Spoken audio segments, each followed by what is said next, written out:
Good afternoon. Very good afternoon to all of you. Now I am audible to you all. मेरे ख्याल से मैं मेरी आवाज सब तक पहुंच रही होगी. Yes, sir. सबसे Yes, पहले आप सभी अपने आप को म्यूट कर लीजिए.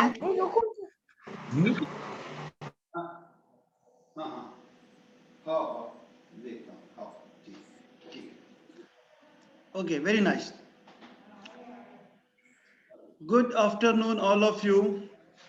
Again, कैसे हैं आप लोग? उम्मीद करते हैं कि सभी अच्छे होंगे. आप लोग इस कोरोना काल में भी सब स्वस्थ हैं. ईश्वर से प्रार्थना है कि सभी हम मिलकर स्वस्थ रहें.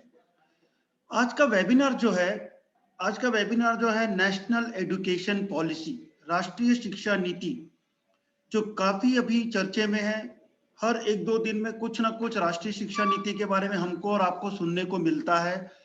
तो हमारा ये प्रयास है कि इस छोटे से 35-40 मिनट के सेशन में जितना हो सके हम अपनी राष्ट्रीय शिक्षा नीति की जो कुछ महत्वपूर्ण बिंदु है उन बिंदुओं की जानकारी आपको दे दे, ताकि अपने छात्रों के, जो हमारे छात्र और आपके बच्चों का आने वाला जो शिक्षा नीति के तहत पढ़ाई कैसी होगी, आखिर शिक्षा नीति के उद्देश्य क्या है, शिक्षा नीति के विजन क्या है, ये सब चीजों की जानकारी हम आपको देना चाहेंगे इस वेबिनार के माध्यम से. सबसे पहले मैं अपने रेस्पेक्टेड प्रिंसिपल सर से अनुरोध करता हूं कि इस राष्ट्रीय शिक्षा नीति पर कुछ अपने बिंदुओं पर अपने रोशनी प्रकाश डालें और उसके बाद हम आगे बढ़ते हैं शिक्षा नीति के बारे में ब्रीफ वर्णन के लिए. ठीक है, respected principal sir.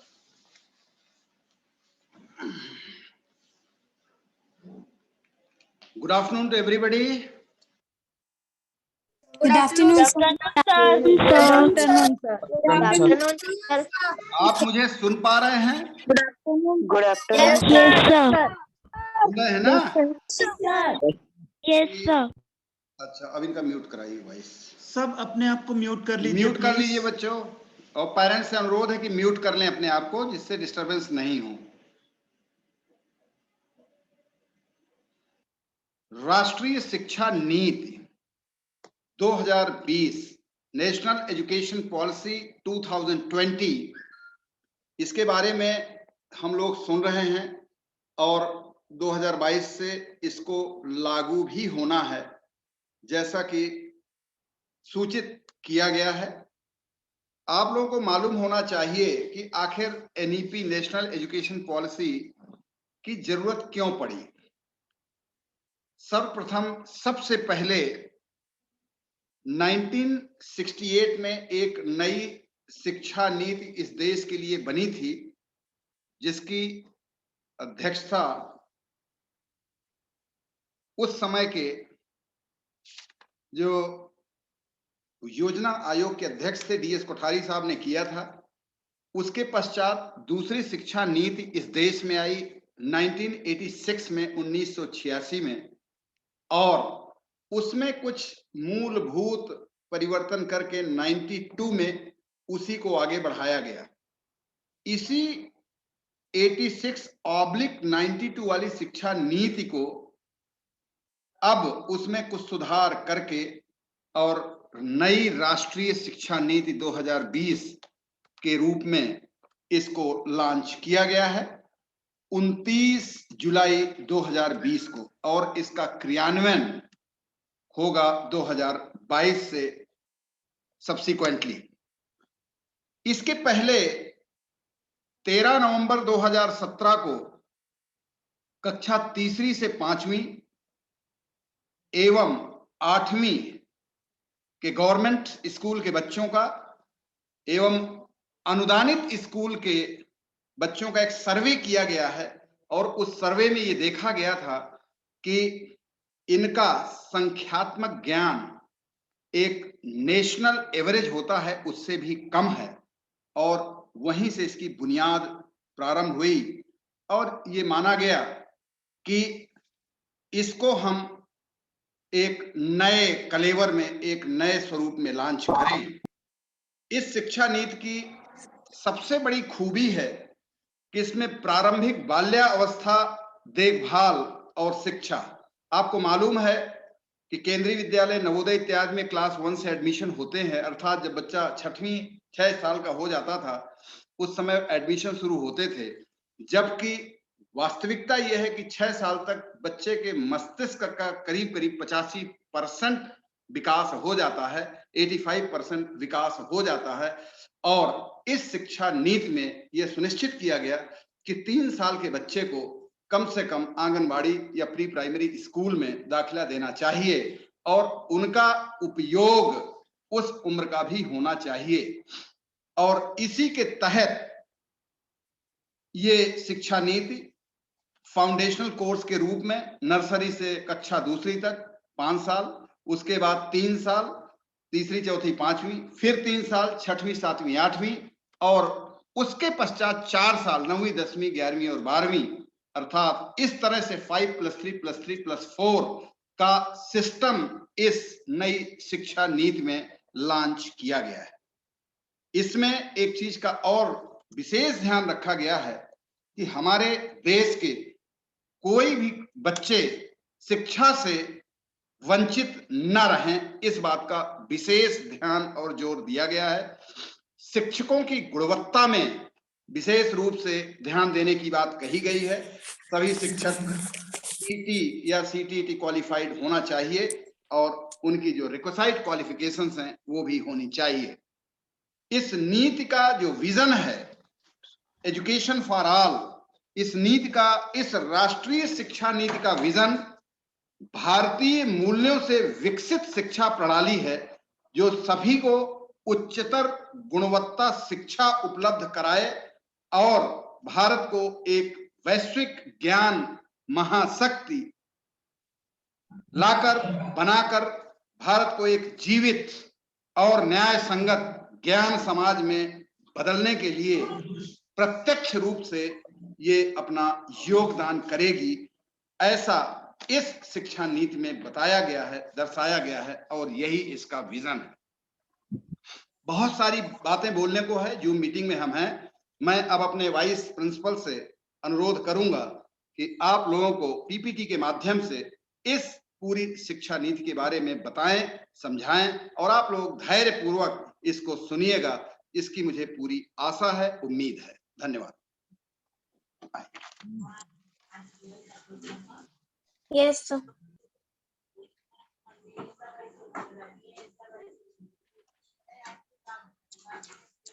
Thank you sir. मेरी आवाज आप तक के पहुंच रही है? बीच बीच में कुछ लोगों ने टाइप किया था कि आवाज नहीं आ रही है। आवाज सब तक के पहुंच रही है कि नहीं? Yes, sir. Yes, sir. Okay. Yes, sir. पहुंच रही है। Yes, sir. Yes, sir. पहुंच रही है। एलिना देवांगन मैडम लिख रही हैं कि sir your voice is not coming. तो madam please check your network, क्योंकि बाकी के पास पहुंच रही है। मेरी वॉइस नहीं पहुंची, कुछ के पास नहीं पहुंची, बाकी सबके पास पहुंची। मुझे लोग सुनाई दिया है कि टाइम भी वेस्ट हो, कोई मतलब नहीं।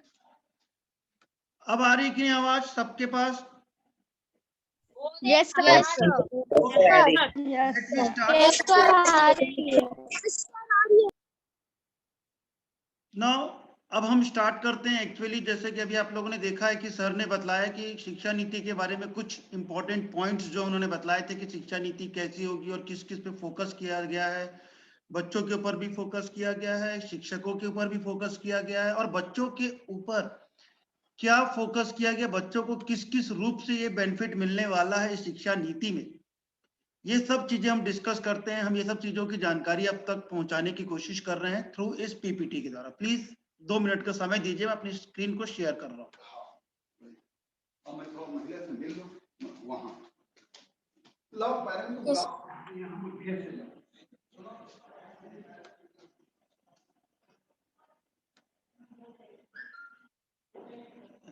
Yes, sir. शेयर होगी।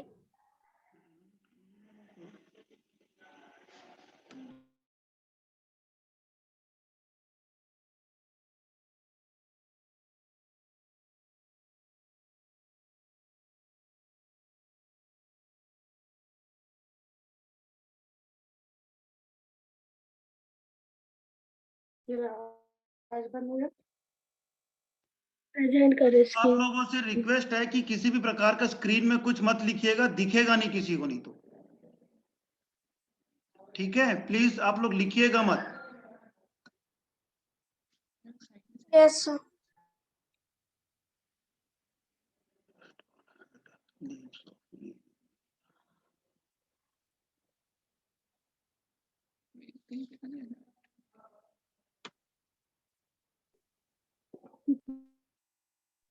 Chat में.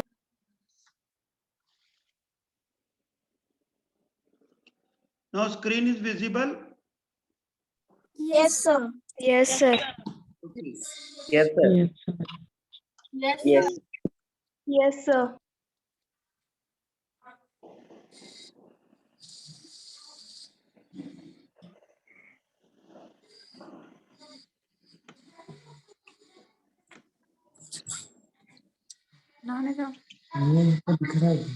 प्लीज अपने आप को म्यूट कर लीजिए वरना सुनाई नहीं देगा आपको, ठीक है।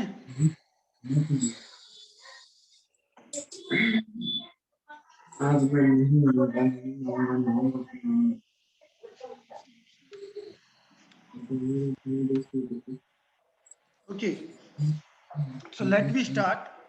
जैसे कि सर ने अपने को बताया था शिक्षा नीति के बारे में, तो अब मैं आपको थोड़े से पीपीटी के माध्यम से कुछ इंपॉर्टेंट पॉइंट जो शिक्षा नीति के उस पर मैं डिस्कस करना चाहता हूँ, ठीक है।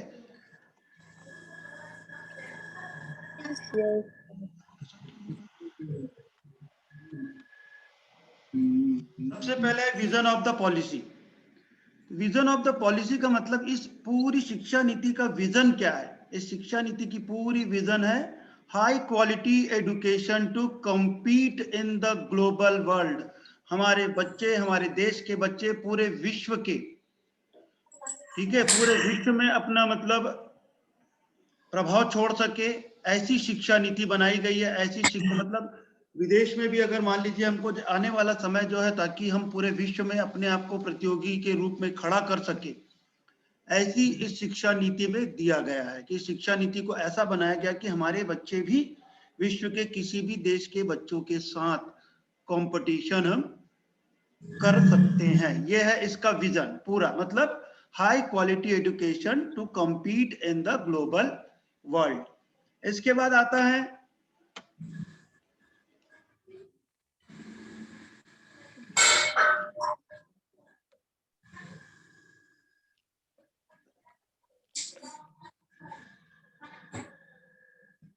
जैसे कि की रेस इसका जो है,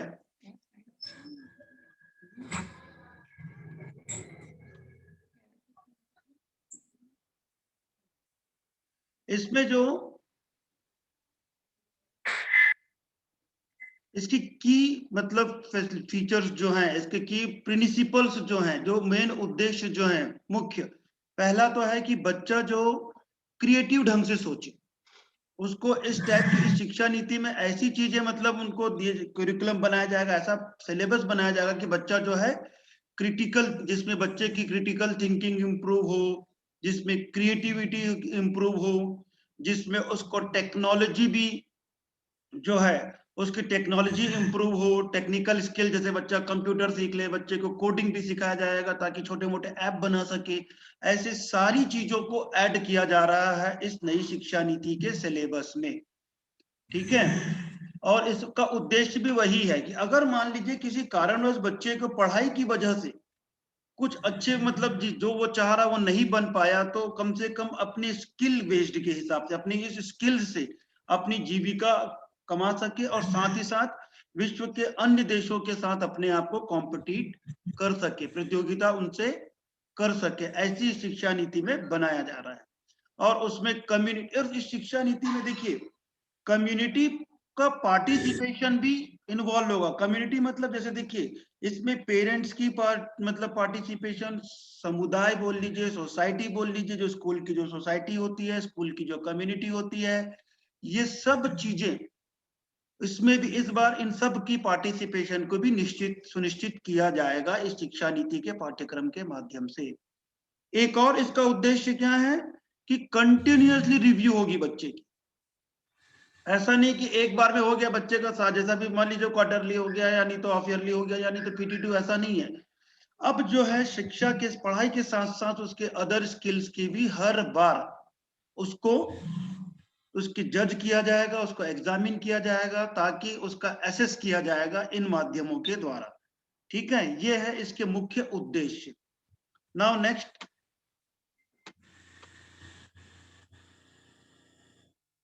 अब आता है कि लेवल क्या होगा। बच्चे को स्कूल का लेवलिंग, स्कूलिंग की लेवल, अभी स्कूलिंग की लेवल क्या होती है, 10+2, मतलब 6 साल की उम्र से लेके 16 साल की उम्र तक के बच्चे का जो है कहां तक का रहता है, सीधा 10 तक का रहता है। ठीक है, और उसके बाद 16 वर्ष से लेके 18 वर्ष तक के उसको 11th और 12th कंप्लीट करना रहता है। तो इन्हीं 18 इयर्स को थोड़ा सा बाइफर्केट किया गया है। अब नया पेडागोजिकल जो आया है, नया जो स्ट्रक्चर है एकेडमिक का, वो क्या क्या है, 5+3+3 एंड +4। 5 मतलब क्या है कि 5 को हमने रखा है कि शुरू के बच्चे के 3 वर्ष की उम्र बनाई गई है।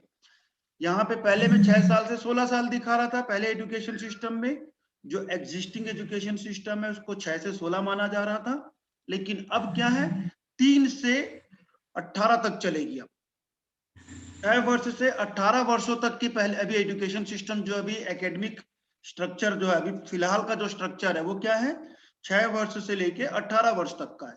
लेकिन अब क्या हो गया इसमें, 3 वर्ष से लेके 18 वर्ष हो गया। ठीक है, तो इस 3 वर्ष से 18 वर्ष तक का मतलब कैसे किया इन्होंने, कि जो 3 साल से लेके 6 साल तक के उम्र के बच्चों के लिए कौन सा स्टेज में रखा उसने, फाउंडेशनल स्टेज, सॉरी 3 साल से लेके आपका 8 साल तक का उसको रखा है फाउंडेशनल स्टेज। फाउंडेशनल स्टेज में कौन कौन सी क्लासेस आएंगी, प्री प्राइमरी के तीनों क्लासेस, मतलब नर्सरी, PP1, PP2 और क्लास 1 एंड क्लास 2। तो मतलब 3 वर्ष से लेके 8 साल के उम्र के बच्चों को कौन से कैटेगरी में रखा गया है, कौन से स्टेज में रखा गया है, फाउंडेशनल स्टेज के द्वारा फाउंडेशनल स्टेज में रखा गया। नेक्स्ट आता है प्रिपरेटरी स्टेज। ये जो प्रिपरेटरी स्टेज है क्लास 3 से लेके क्लास 5 के बच्चों को इन स्टेज में रखा गया है, और इनका एज ग्रुप क्या है, 8 साल से लेके 11 साल तक। ठीक है, इसके बाद बच्चों को ग्रुप में रखा गया है मिडिल स्टेज में, मतलब क्लासेस 6 से लेके 8 तक का। इसमें एज की क्राइटेरिया क्या होगी, 11 इयर्स से लेके 14 इयर्स तक।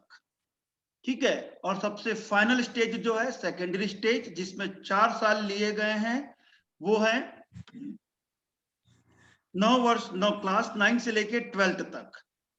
ठीक है, और इनकी एज ग्रुप क्या होगी, 14 इयर्स से लेके 18 इयर्स तक का इनकी एज ग्रुप होगी, क्लास 9 से लेके क्लास 12th तक का। तो ये 4 लेवल हैं, इन 4 स्टेजेस हैं। इस 4 स्टेजेस के बेस में सिलेबस बनेगा, पाठ्यक्रम बनेगा, और बच्चों को किस स्टेज में किस किस एक्टिविटी के माध्यम से पढ़ाना है, कैसे पढ़ाना है, ये सारी चीजें धीरे धीरे ये करिकुलम में जुड़ता जाएगा। सबसे बड़ी बात है, आपके दिमाग में ये प्रश्न घूम रहा है कि क्या ये अगले सत्र से तो कहीं चालू नहीं हो जा रहा है, नहीं, ये अभी जो नेक्स्ट सेशन 2022 से चालू होगा, मतलब आने वाला सेशन जो 2021 और 22 जो है वो भी पुराने एजुकेशन सिस्टम के अंतर्गत ही चलेगा, मतलब वही सिस्टम चलेगा 6 इयर्स से लेके 18 इयर्स, मतलब 10+2 के हिसाब से ही चलेगा। ठीक है, 22-23 ऑनवर्ड्स जो है, मतलब नेक्स्ट ईयर ऑनवर्ड्स जो है, ये अपनी नेशनल एजुकेशन पॉलिसी मतलब इम्प्लीमेंट होने वाला है। तो ये 4 स्टेजेस हैं। आपके लिए जानने लायक मेन इंपॉर्टेंट क्या चीजें थी, ये 4 स्टेजेस।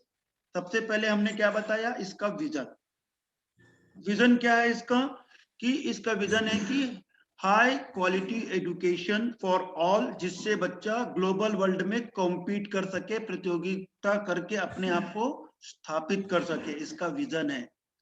सेकंड है, हमने बताया इसके इंपॉर्टेंट उद्देश्य।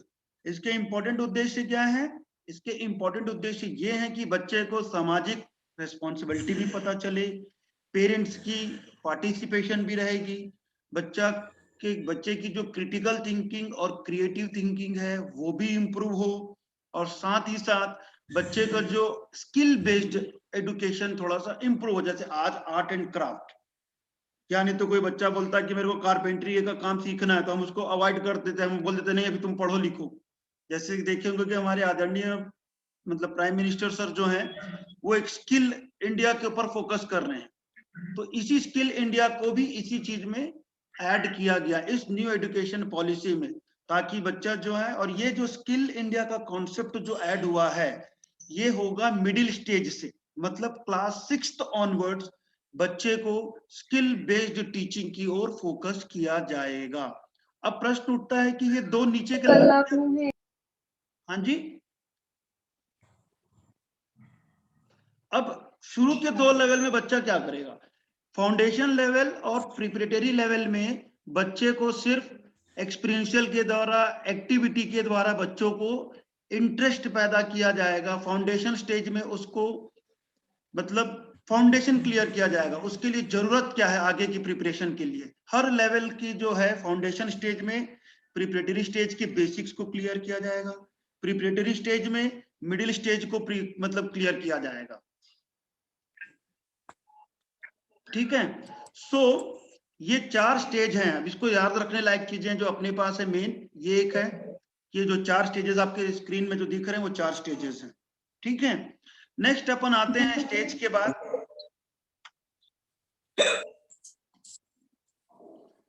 Shift to competency based. अब देखिए क्या होता है, अभी हमारी जो पढ़ाई है केवल किताबों तक के सीमित हो गए, शायद हम हो या आप हो। जो कोर्स लिखाया जा रहा है, बच्चों को बोला जा रहा है कि याद करो, बस लिखो, रूट लर्निंग, मतलब रोट लर्निंग, बिल्कुल बच्चा याद किया पढ़ा है, उसको याद कर रहा है, जो क्वेश्चन पेपर में है उसको लिख दिया। मतलब बच्चे की जो एक्सपीरियंशियल लर्निंग है, बच्चे ने अपने एक्सपीरियंस के साथ क्या सीखा, बच्चे की अपनी क्रिएटिविटी क्या है। हो सकता है किसी बच्चे का मैथ्स अच्छा ना हो तो एसएसटी अच्छी हो, या वो बच्चा गाना अच्छा गाता हो, या बच्चा स्पोर्ट्स में बहुत अच्छा हो, उसका दिमाग मोबाइल्स में कोडिंग करते हुए ऐप बनाने में काम करता हो। तो इसीलिए इन सब चीजों को इन्वॉल्व करने के लिए एक जो है ये रोट लर्निंग जो है, मतलब एक जो ट्रेडिशनल लर्निंग जो है, बस आओ कॉपी किताब में नोट करो, आंसर याद करो, एग्जाम दो 3 घंटे का और पास हो जाओ। बच्चे की जो अदर स्किल जो छूट रही थी इस एजुकेशन सिस्टम में, इस एजुकेशन पॉलिसी में, उसको ध्यान में रखते हुए ये नई एजुकेशन पॉलिसी बनी है, जिसमें बच्चों के उस स्किल्स के बारे में भी फोकस किया जाएगा। यही है shift to competency based learning. ठीक है, नेक्स्ट। अब देखिए 21st सेंचुरी की क्लासरूम कैसी होगी। ठीक है, 21st सेंचुरी का जो क्लासरूम है, आपको मैं बता दूं कि 21st सेंचुरी में हम क्या क्या बच्चों के क्लास, अभी तो सिर्फ अभी की क्लासरूम एनवायरनमेंट में और 21st सेंचुरी के क्लासरूम के एनवायरनमेंट में फर्क कितना दिखेगा। बच्चे को सबसे पहली बात है डिजिटल लिटरेसी की ओर फोकस किया जाएगा, मतलब उसको टेक्निकल सर्वे किया जाएगा, जो टेक्निकली जो उसको साउंड होना है उस पे उसको फोकस किया जाएगा। उसकी प्रॉब्लम सॉल्विंग एबिलिटी बढ़ाई जाएगी, मतलब बच्चा खुद से सोचे, खुद से प्रॉब्लम को सॉल्व करने की कोशिश करे। उसकी कम्युनिकेशन स्किल को इंप्रूव करने की चीजों को ऐड किया जाएगा। उसकी क्रिटिकल थिंकिंग, उसकी क्रिएटिविटी। अब बात करते हैं क्रिटिकल थिंकिंग, एक सामान्य सोच से हटकर सोचने को कहा जाता है क्रिटिकल थिंकिंग। मतलब मैं जो सोच रहा हूं उसके अलग से सोचना, मेरी समस्या की, मैं हो सकता है आप जो एक समस्या को सोच रहे हैं उस समस्या से हटके कोई बच्चा दूसरे ढंग से जो सोचता है उसके भी सोच को इंपॉर्टेंस दिया जाएगा। इस नई शिक्षा नीति में ऐसा पाठ्यक्रम बनाया जाएगा कि बच्चा अपने उस प्रॉब्लम को सॉल्व करने के लिए अपनी सोच को भी शेयर करे, जो आज थोड़ी सी इसमें लैकुना जो समझ में आई है हमारे शिक्षाविद को, उसको भी इसमें उन्होंने ऐड कर दिया। उसके बाद इतने होने के बाद बच्चे के हेल्थ और फिटनेस में भी ध्यान दिया जाएगा। उसके बाद उसकी सोशल रिस्पॉन्सिबिलिटी क्या है, केवल स्कूल आ रहे हैं, पढ़ रहे हैं, खेल रहे हैं, कूद रहे हैं, केवल अपने बारे में सोच रहे हैं। उसके अलावा इसके साथ साथ उनका समाज के प्रति क्या दायित्व है, उनके अपने ग्रैंड पेरेंट्स के प्रति क्या दायित्व है, अपने नेबर्स के प्रति क्या दायित्व है और कंट्री के प्रति क्या दायित्व है, उस सोशल रिस्पॉन्सिबिलिटी को भी इस करिकुलम में ऐड किया जाएगा बच्चों के लिए। और उसकी साइंटिफिक स्किल्स को भी उसको ध्यान दिया जाएगा, कोई बच्चा साइंटिफिक स्किल्स, जिसमें साइंटिस्ट बनने की स्किल्स होगी, उसको भी इसमें ऐड किया जाएगा। ये होगा 21st सेंचुरी के क्लासरूम मैनेजमेंट के इतने स्किल्स, इतने स्किल्स के साथ अपने सिलेबस जो है बनकर आएगा। और ये सिलेबस जो इंप्लीमेंट होगा सेशन 2022-23 से होगा। इस बीच कोई और दिशा निर्देश आएंगे तो हम आप लोगों को निश्चित रूप से बताएंगे। सन 22 में होगा ये सब। अब ये देखिए, emphasises on vocational education. Vocational education आखिर होता क्या है? वोकेशनल एजुकेशन मतलब, और इस वोकेशनल एजुकेशन को फोकस किया जाएगा क्लास 6 से। मतलब जो NH गोयल और स्कूल में नहीं रहता है, जिस बच्चे को जिस चीज में इंटरेस्ट है। मैडम प्लीज म्यूट कर लीजिए, ठीक है।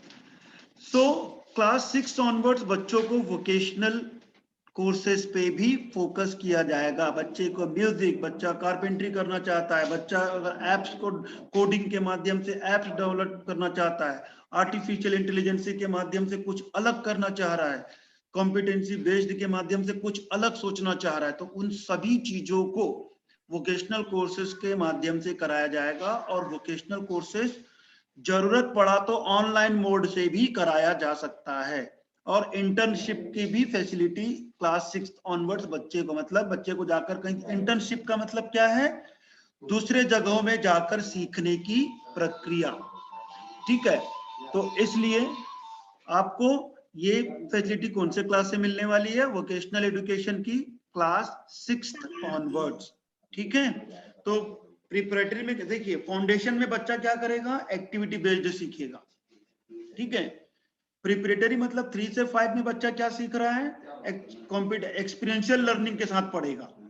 और 6th से ऑनवर्ड से क्या होगा? वो वोकेशनल की ओर भी जाएगा, जिसमें अपनी स्किल्स को वो इंप्रूव करेगा, ठीक है। नेक्स्ट, अब देखिए, जैसे कि मैंने बताया कि इसमें हेल्थ एजुकेशन का भी फोकस किया जाएगा। इस हेल्थ एजुकेशन में उनको बच्चों को बेसिक ट्रेनिंग दी जाएगी, फर्स्ट एड पर दी जाएगी। फर्स्ट एड कमेटी क्या होती है? उसकी हाइजीन, पब्लिक हाइजीन हो या पर्सनल हाइजीन हो, मतलब आसपास के क्षेत्रों को कैसे अपन स्वच्छ रख सके, इन सब चीजों को बारे में उसको बतलाया जाएगा थ्रू एक सिलेबस के द्वारा।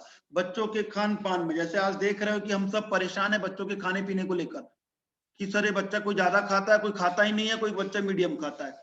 तो उसकी एज के हिसाब से उसके न्यूट्रिशन कैसे होने चाहिए, उसके खान पान कैसे होनी चाहिए, वो स्वस्थ कैसे रह सकता है, मेंटल हेल्थ पर भी उसकी फोकस की जाएगी इसके इस पर्टिकुलर नेशनल एजुकेशन पॉलिसी के सिलेबस में, ठीक है। बच्चों को ये भी बतलाया जाएगा कि ये जो धूम्रपान निषेध है, ये जो अल्कोहल है, ये जो ड्रग्स हैं, जो तरह तरह के अपन आज के डेट में सुनने को देखने को मिल रहा है, इसके इल इफेक्ट, इसके बुरे प्रभावों के बारे में भी इस बच्चों के बारे में चीजों को इस सिलेबस में ऐड किया जाएगा शिक्षा नीति के शिक्षाविदों द्वारा, ठीक है।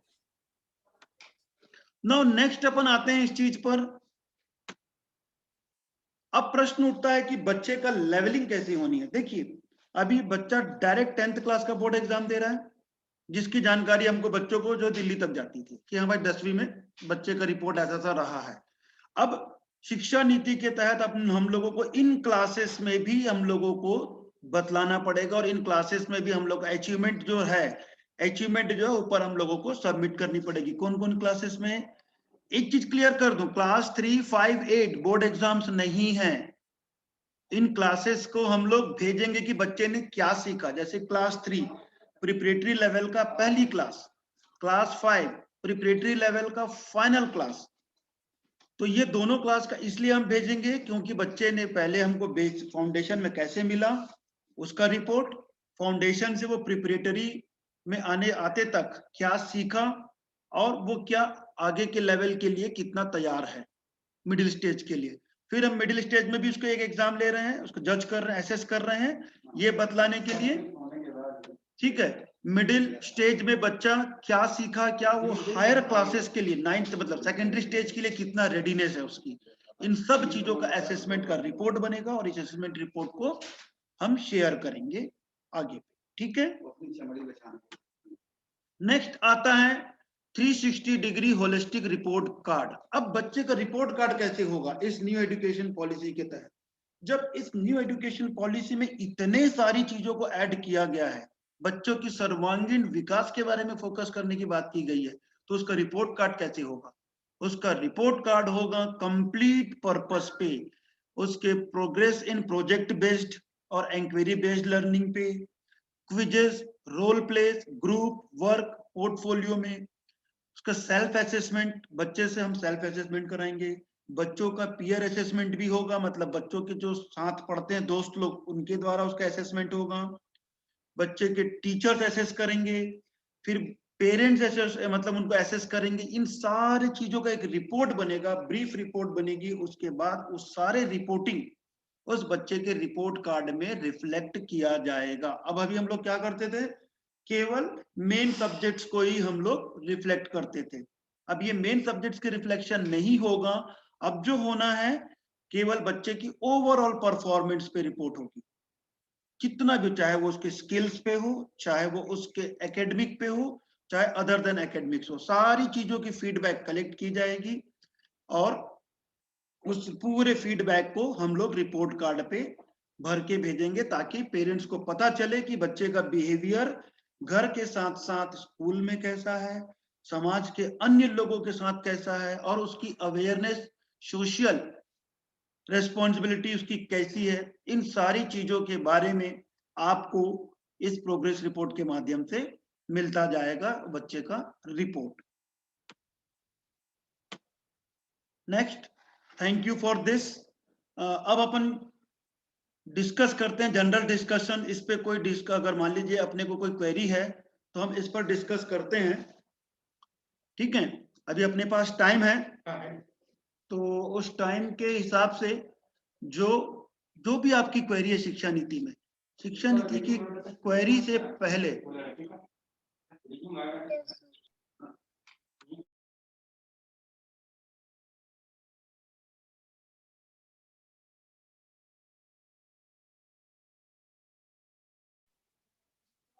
देखिए, जो नई शिक्षा नीति के मैं ओवरऑल एक बार फिर से रिव्यू कर देता हूं आपको, जैसे कि हमारे प्राचार्य महोदय ने बताया था, और मैं भी उसमें कुछ कुछ चीजों को ऐड ऑन कर देता हूं, ठीक है।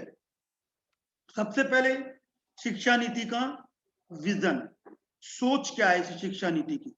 शिक्षा नीति की सोच है हमारे बच्चे भी क्वालिटी एजुकेशन के साथ विश्व के अन्य देशों में, ग्लोबल मतलब पूरे अर्थ के जितने भी, किसी भी इस अर्थ के किसी भी देश में रहे, विश्व के किसी भी देश में रहे, वहां पर अपने आप को स्थापित कर सके, वहां पर अपने आप को साबित कर सके कि नहीं हम भी कुछ हैं। ये है इस नई शिक्षा नीति की सोच। इस नई शिक्षा नीति का उद्देश्य क्या है? इस नई शिक्षा नीति का उद्देश्य ये कहता है बच्चे के अंदर क्रिएटिविटी डेवलप करनी है, उसकी क्रिटिकल थिंकिंग को इंक्रीज करनी है, सोसाइटी के प्रति उसकी रेस्पॉन्सिबिलिटी को उसको बनाना है, पेरेंट्स की पार्टिसिपेशन को भी लेके करना है, Yes, sir. ठीक है। ये सारी चीजें हैं। Yes, sir. Please mute yourself. अगर कुछ क्वेश्चनर होगा तो अपन बात करते हैं फिर, है ना।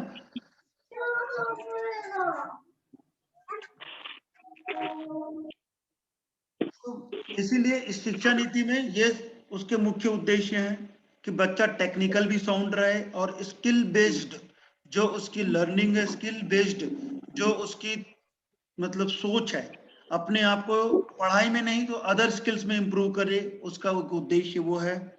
इसके बाद आता है बच्चे के स्कूलिंग लेवल पे। बच्चे के स्कूलिंग लेवल को 4 भागों में बांटा गया है। पहला भाग foundational stage, pre primary and 1 and 2, nursery, KG1, KG2 में एक रिव्यू कर रहा हूं फिर से, ठीक है। नर्सरी, KG1, KG2, क्लास 1 और 2, ये है फाउंडेशनल स्टेज। प्रिपरेटरी में आता है क्लास 3, क्लास 4, क्लास 5। इसके बाद मिडिल स्टेज में आएगा क्लास 6, क्लास 7, क्लास 8, जहां पर वोकेशनल सब्जेक्ट उसके ऐड हो जाएंगे, वोकेशनल एजुकेशन भी ऐड हो जाएगा और हेल्थ एजुकेशन भी उसका ऐड हो जाएगा, ठीक है। उसके बाद सेकेंडरी स्टेज क्लास 9 से 12th तक के, जहां पर बच्चे को 9th ऑनवर्ड्स अपने सब्जेक्ट चूज करने के अधिकार मिलेंगे। अभी बच्चा क्लास 11th में सब्जेक्ट चूज करता है, अब वो 9th ऑनवर्ड्स अपने सब्जेक्ट्स को चूज करेंगे। लेकिन ये कब से है? सेशन 2022-23 से। प्लीज आप ये ना सोचे कि 21-22 से चालू हो जा रहा है ये, ठीक है? इस चीज का हमको जरूर ध्यान रखें। और बाकी बच्चों को मेन किस पे होगा? रोट लर्निंग से कॉम्पिटेंसी बेस्ड और एक्सपीरियंशियल लर्निंग की ओर ले जाना। मतलब अब तक के जो केवल रट्टू तोता था, रट्टू तोता से उसको उठाकर, मतलब अभी की शिक्षा नीति में जो कमी दिखी कि बच्चा 3 घंटे में एग्जाम में जो लिख लिया, बच्चे अदर स्किल जज नहीं हो पा रही थी पूर्ण रूप से। ऐसा नहीं कि कुछ भी नहीं होता था, लेकिन जो पूर्ण रूप से होना था वो नहीं हो पाया। इसलिए हमारे देश के शिक्षाविद ने ये सोचा कि नहीं, इसको भी इसमें ऐड किया जाए। तो इसीलिए इस शिक्षा नीति में इसको भी ऐड किया गया, वोकेशनल कोर्सेज को भी फोकस किया गया है। इस वोकेशनल कोर्स में आर्ट का भी रहेगा और म्यूजिक भी रहेगी, बच्चे की हेल्थ एजुकेशन भी रहेगी, बच्चे की अदर स्किल, चाहे वो टेक्निकल ले ले चाहे नॉन टेक्निकल ले ले, इन सभी स्किल्स पे भी फोकस किया जाएगा। और तो रिपोर्ट कार्ड बनेगा, उस रिपोर्ट कार्ड में बच्चे की सारी ओवरऑल बिहेवियर पे फोकस किया जाएगा। मतलब ओवरऑल बिहेवियर किस टाइप का? बच्चे का behaviour towards parents, towards family members, towards society, towards neighbours, towards school colleagues, ये सब के साथ लेके एक ओवरऑल रिपोर्ट कार्ड बनेगी, जिसमें फाइनली आप लोगों को ये रिपोर्ट दिया जाएगा कि बच्चा किस, मतलब बच्चे का बिहेवियर और बच्चे की स्किल लेवल्स क्या हैं। ये थी ओवरऑल नेशनल एजुकेशन पॉलिसी, जो हम सब, हालांकि इस नेशनल एजुकेशन पॉलिसी बहुत वृहद है, बहुत फैला हुआ है, ठीक है, लेकिन इसको जो हमारे पेरेंट्स तक के जो पहुंचना चाहिए, जो हमको लगा कि ये मुख्य बातें जो है हमारे पेरेंट्स तक पहुंचनी चाहिए, ये हम आप तक के इस वेबिनार के द्वारा पहुंचाने की कोशिश की है। इसमें कोई और भी डाउट हो, कहीं पर भी कुछ भी प्रश्न है, आप लोगों के पास हमारे कॉन्टेक्ट नंबर है, आप हम लोगों से पूछ भी सकते हो। नहीं तो आप you are welcomed in school, कभी भी आके आप स्कूल में पूछ सकते हो कि हमको शिक्षा नीति ये बिंदु समझ में नहीं आई है, ठीक है? अगर अभी आपके मन में कोई और प्रश्न हो तो इस शिक्षा नीति के संबंध में प्लीज आप पूछ सकते हैं, प्लीज।